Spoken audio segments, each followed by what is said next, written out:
Know yourself or lose in love, the first rule of romantic warfare. Why self-awareness is the highest advantage in emotional strategy. Opening reflection. In love, the deepest wounds don't come from betrayal. They come from misalignment with ourselves. Not knowing what we truly feel. Not understanding what we're unconsciously seeking.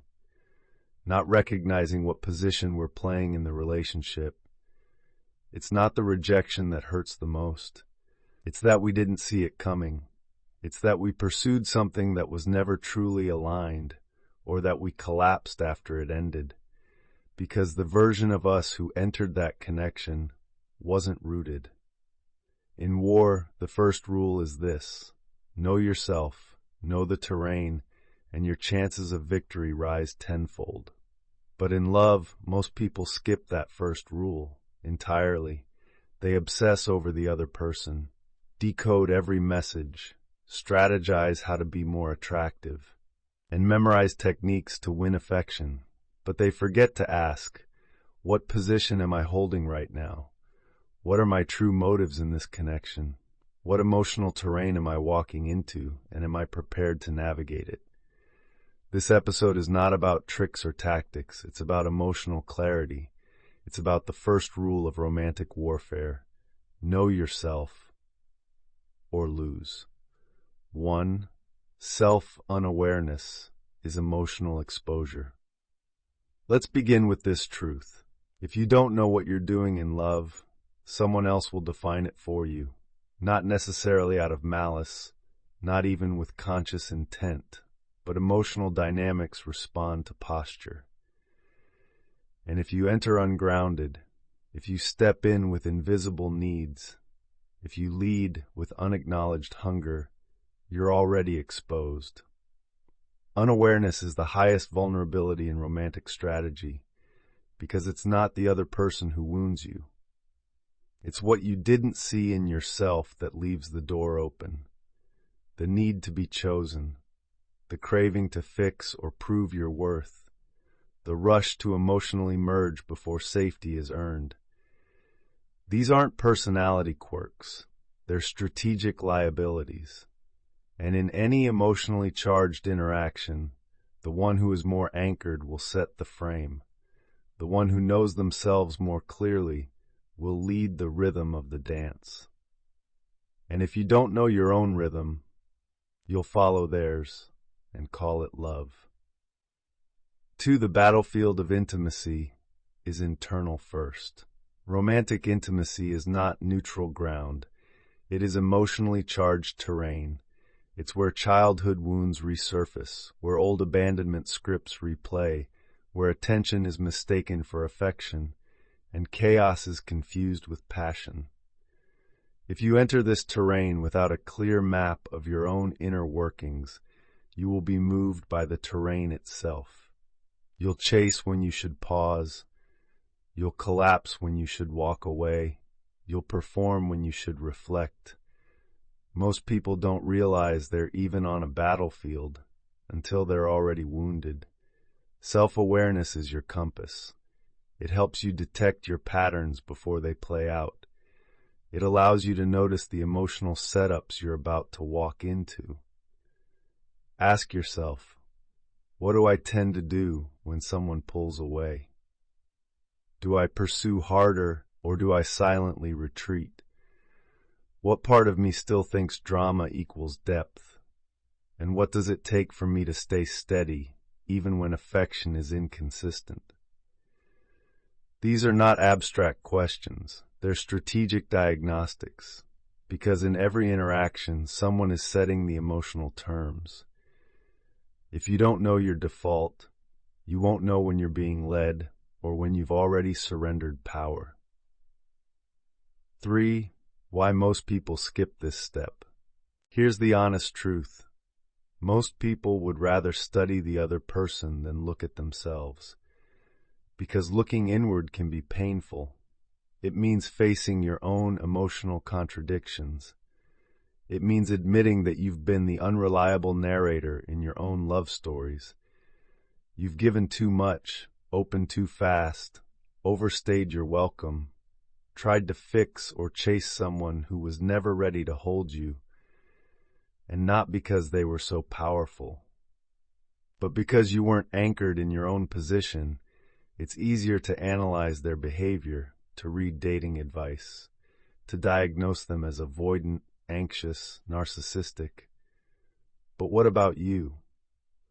What position were you playing while all of that unfolded? Sun Tzu said, "If you know the enemy and know yourself, you need not fear the result of 100 battles.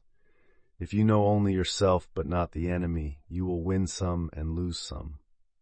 But if you know neither yourself nor the enemy, you will succumb in every battle." In romantic terms, even if you get the person, even if they fall for you, even if you enter a relationship, if you don't know yourself, you will lose yourself. And what's the point of love if it costs you your clarity? 4. How to actually know yourself in love. Knowing yourself in love is not about overthinking or endless journaling. It's not about trying to fix yourself before you ever show up. It's about mapping your emotional default positions and becoming intimate with your own inner landscape.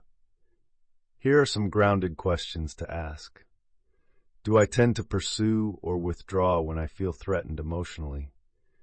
When someone gets close, do I sabotage or merge too quickly? Do I seek validation more than I seek truth? Do I confuse anxiety for excitement? Do I collapse when I'm not chosen? Do I chase after emotionally unavailable people to prove my worth? Do I think I have to earn love by over-functioning or caretaking? Your answers aren't just personal insights. They are tactical information. Because in every moment of emotional tension, you will revert to your default pattern. Unless you've seen it and chosen something new, you can't hold a position you've never trained in, and your emotional position is everything. Even if you're the most magnetic person in the room, if your emotional stance is reactive, if your value is tethered to being wanted, if your identity is shaped by their approval, you are out of position and out of power. 5. The cost of skipping this work. Let's make this simple. If you skip the work of knowing yourself, you are gambling with your heart. And here's what happens when that gamble plays out. You meet someone. You want them to like you. So you shapeshift, overgive, over-explain. You ignore your intuition. You override the tension. You fall too fast. You give too much. You hope too hard, and when it collapses, you feel devastated. But not because they were so powerful, but because your entire self-image was wrapped around their response to you. This isn't love. It's emotional survival, and it will drain you over time. You'll start thinking love is unsafe, or that vulnerability always leads to pain, when really, it's the absence of internal position that created the pain, not love itself. Closing transmission. Knowing yourself is not a luxury in relationships. It's not a bonus or a nice to have. It's the first rule of romantic warfare. It's what allows you to show up without collapsing, chasing, proving, or pretending. It's how you hold your seat when they pull away, when things get uncertain, when connection deepens, or when silence enters the space. Because if you don't know who you are in love, you'll become whoever they need you to be. And that's not connection, that's self-abandonment with eye contact. The first rule is this: know yourself, or lose. Because until you are anchored in your own emotional truth, you cannot move with strategy. You cannot see the field clearly. You cannot choose from alignment. You will perform, you will orbit, you will chase. But when you know yourself, you stop defending your worth. You start leading with clarity, and that is strategic intimacy. If this episode helped you pause, reflect, or see yourself more clearly, Subscribe to Strategic Intimacy. New episodes drop weekly. Above all, keep learning to know yourself so that no one else gets to define your worth. See you in the next episode. Next episode preview. In our next transmission, we explore strategic compatibility. Not all terrain can be conquered. Why not every relationship is meant to work, even if the love is real, and how to stop trying to build intimacy on terrain that was never stable enough to hold it.